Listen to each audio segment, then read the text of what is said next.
आप सभी को जय मसीह की दोस्तों। मेरा नाम है रोहित कुमार। आप देख रहे हैं द इशू इंस्पायर चैनल में आप सभी का स्वागत करता हूं। दोस्तों, आप सभी लोगों के बीच में लेके आ चुका हूं 3 बड़े पाप।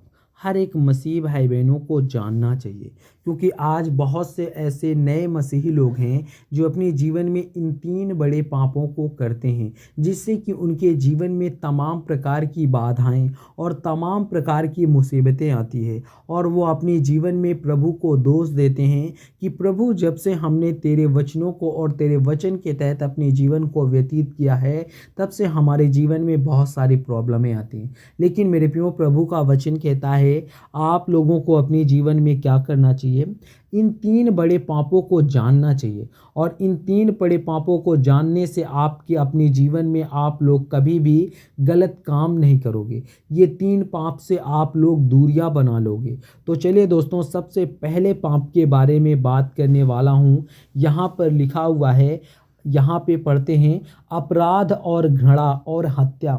आज बहुत से ऐसे मसीह लोग हैं जो आप सभी लोगों से कहना चाहता हूं, हर एक मसीह भाई बहनों को अपने जीवन में कभी भी अपराध नहीं करना चाहिए और किसी के प्रति घृणा नहीं करना चाहिए और किसी की हत्या नहीं करना चाहिए। यहाँ पे यूहन्ना की पुस्तक में लिखा हुआ है, यहाँ पे पढ़ते हैं 3 से 15 में, यहाँ पे पढ़ते हैं, जो अपने भाई से घृणा करता है वह हत्यारा है, और तुम जानते हो कि हत्यारे का परमेश्वर का राज्य में कोई भी भाग नहीं है। मेरे प्रियो, यहाँ पे प्रभु का वचन कहता है उन सभी मसीह भाई बहनों के लिए जो आज अपने जीवन में अपराध और घृणा करते हैं और हत्या करते हैं, और जो अपने भाई से घृणा करता है तो वो परमेश्वर कहता है कि वो एक हत्यारा है। और परमेश्वर कहता है, और तुम जानते हो कि हत्यारे और परमेश्वर के राज्य में कभी भी भाग नहीं पा सकते, यानी कि परमेश्वर के राज्य में कभी भी जा नहीं सकते, परमेश्वर के राज्य में कभी भी प्रवेश नहीं कर सकते। क्योंकि मेरे प्रियो, प्रभु का वचन कहता है, आज बहुत से ऐसे लोग हैं, यहाँ पे परमेश्वर कहता है, केवल शरीर हत्या ही नहीं बल्कि किसी के प्रति घृणा या नफरत भी अपराध है। और मसीही जीवन में प्रेम और शांति का पालन करना बहुत ही महत्वपूर्ण है। जितने मेरे मसीही भाई बहन हो, यहाँ पे परमेश्वर का वचन कहता है केवल शरीर को हत्या कर देने से ही आपके जीवन में अपराध नहीं है, लेकिन मेरे प्रियो, प्रभु कहता है कि बल्कि अगर आप लोग अपने जीवन में किसी के प्रति घृणा करते हो या नफरत करते हो, या आप लोग अपने जीवन में किसी भी चीज़ की करते हो, तो मेरे प्रियो, परमेश्वर कहता है, यहाँ पे परमेश्वर कहता है कि आप लोग परमेश्वर के राज्य में और एक मसीह जीवन में आप लोग नहीं जी सकते हो, मसीह जीवन में आप लोग नहीं प्रवेश कर सकते हो। लेकिन मसीह जीवन में परमेश्वर कहता है कि अगर आप लोग अपने जीवन में अपराध और घृणा नहीं करते हो तो आपके जीवन में प्रेम और शांति का पालन और महत्वपूर्ण हो जाएगा। आप कभी भी अपने जीवन में हताश और परेशान और कभी भी उदास नहीं रहोगे।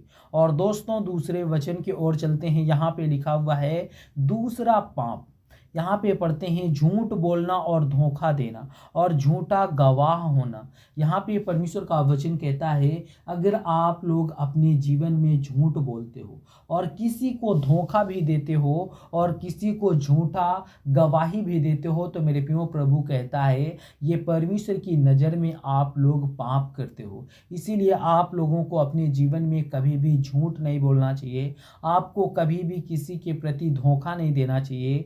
और परमेश्वर का वचन कहता है, और किसी के प्रति आप लोगों को झूठी गवाही नहीं देना चाहिए। और यहाँ पे परमेश्वर का वचन कहता है, यहाँ पे पढ़ते हैं, प्रेरितों के काम में लिखा हुआ है 5 से 3 में, पतरस ने कहा कि अन्याय तू क्यों नहीं पवित्र आत्मा को धोखा दिया है, और क्यों भूमि के मूल्य में यहाँ पे परमेश्वर कहता है भूमि के मूल्य से कुछ रख लिया है। यहाँ पे परमेश्वर कहता है, यहाँ पे पढ़ते हैं, बाइबल में झूठ बोलना पाप कहा गया है, और झूठ बोलना और धोखा देना और परमेश्वर की दृष्टि में बहुत बड़ा अपराध है। और हमें सत्य सत्य बोलना और ईमानदारी से रहना हमारे लिए एक प्रेरणादायक है।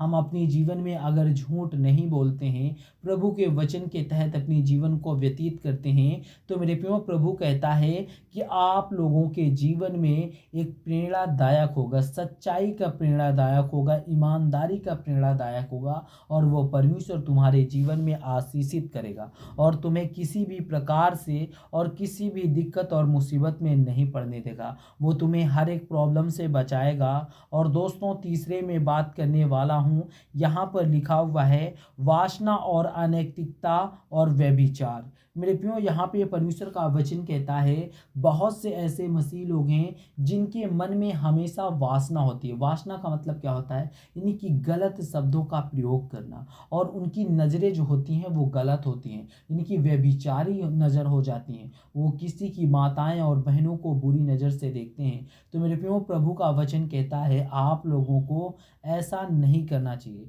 यहाँ पे परमेश्वर का वचन कहता है, पहला कुरिन्थियों की पुस्तक अध्याय 6 से 18 में लिखा हुआ है, व्यभिचार से बचो, और जो अन्याय कोई पाप और मनुष्य के शरीर के द्वारा होता है वह परमेश्वर कहता है कि वह शरीर के भीतर नहीं होता है, परंतु जो व्यभिचार करता है और वह अपने शरीर के साथ पाप करता है।